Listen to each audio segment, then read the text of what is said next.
like bringing your video camera and not starting. Then what we'll do is discuss them. Today we're gonna do a little bit more lecture today because I wanna go over some basic stuff about APA format and things like that, so we're all clear on how that all works. How many of you already know about APA format? Okay, so you're all familiar with it. Do you all have the manual? Okay, so I suggest that you actually get the manual. Not that you're going to sit there and read it, trust me, because I didn't read it I'm working on my doctorate right now, and I did not sit down to read it. But it's something you want to refer to. It is $15 for a Kindle version, and whenever you have a question, you look at the manual and then you go to APA style, and you'll find that hopefully it will answer your questions, okay? But I use it all the time. I have to relook up stuff. I have the memory of a sieve, and so I have a really good, I have a great chair, so he is really good about like pointing out what I need to do. So I sort of rely on him a little bit too much, which is a bad thing, but and it's not that, APA is important just from the standpoint that it gives your papers credibility, and it makes your papers more reliable. It's a common language that we're using so that there's no misunderstanding about what's going on or how things work or whatever it is. So that's really why we use it. Then I also want to talk about, how many of you used Grammarly before? Okay, and I've given you access to my Grammarly account. It is a full account.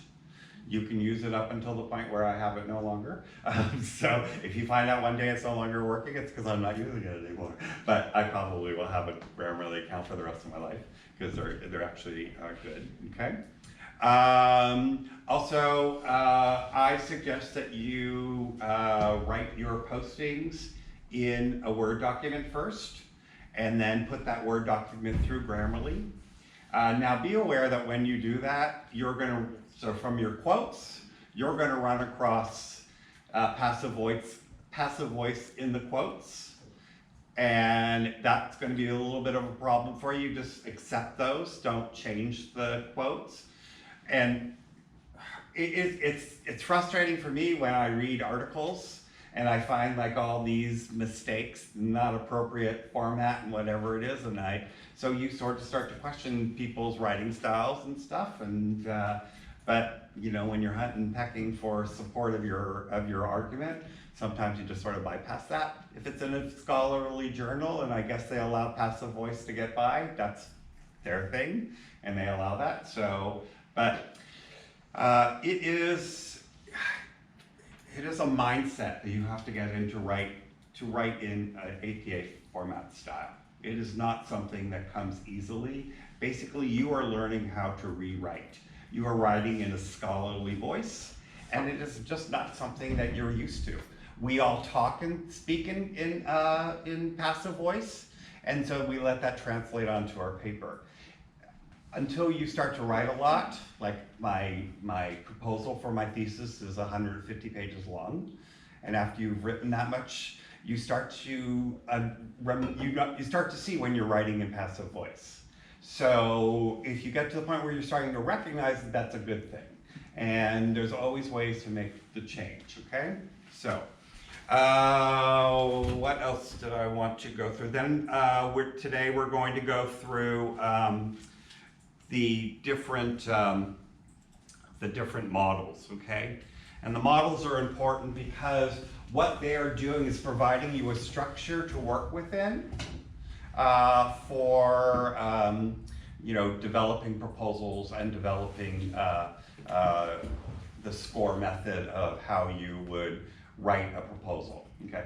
Oh, the other thing I wanted to ask is, who here is good at taking notes? Nobody's good at taking notes? Okay. We don't know what we're volunteering for. We say yes. Okay, so really what I want to do is I want to have 4 people take notes and the rest of you not take notes. So that, that way, and you'll distribute your notes to everybody in the class. Okay, does anybody have a problem with that? I Okay, kind of prefer to take my own notes. you prefer to take your own notes, so then maybe you want to be the note taker. Sure. Okay, so who would be, so we have 1, 2, 3, and 4? But I take my. Oh, you take your hard notes, okay. Does anybody else take notes on a Computer. computer? Okay, so we're gonna have 3 people then, okay? So the rest of you don't need to have your computers out per se, okay? And the reason why I'm gonna say that is because it's not so bad in an upper division class, but I just find that people start to wander and it just is really distracting for me, and so I ask that you sort of, you know, I play games while you listening to lectures and stuff. And you know, every word that comes out of my mouth is golden, so you want to make sure you get every single so, okay. Can I just borrow your recording? Of course, I am going to post the recording. Okay. Okay, so everyone will have access to it, and that's why I'm doing this. But I don't know that you want to come and listen to another hour or 2 of lecture and reading the recording, but it's there for you for reference if you want it, okay? That is why I have it, okay. So, I want to say that I was really impressed by everybody's notes that they did, and I sent everybody comments. I will not be doing that every time. I did that in the beginning because I wanted to see sort of where you are, and I'm going to sort of discuss the major issues that I came across as people wrote notes. This is, and I want to make sure that you understand, this is not about the fact that, oh, you're any smarter or stupider or dumber or whatever you want to imagine in your mind from anybody else in class. We all do it, and I do it too, trust me. I mean, you should see the comments that come back when I was submitting my proposal for my thesis. It was like, I did that, you know, and then you realize, oh no, or there's a space an extra space that's needed. And those things are really important in APA format, I hate to say it, okay? So, a common thing that I saw was,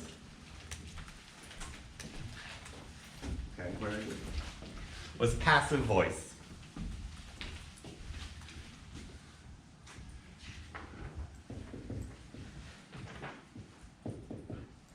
Okay, so I think we have a tendency to confuse passive voice with past tense.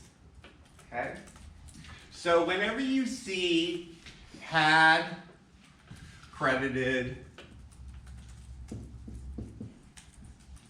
was, credited, is, credited, these are all passive voice. Okay? It's a common thing that we all say. But the problem with passive voice is it doesn't provide a compelling argument for your reader. Okay? So you as students are trying to persuade me as your professor that you know what you're talking about. And so part of it is we want to make sure that we are writing in a way that is interesting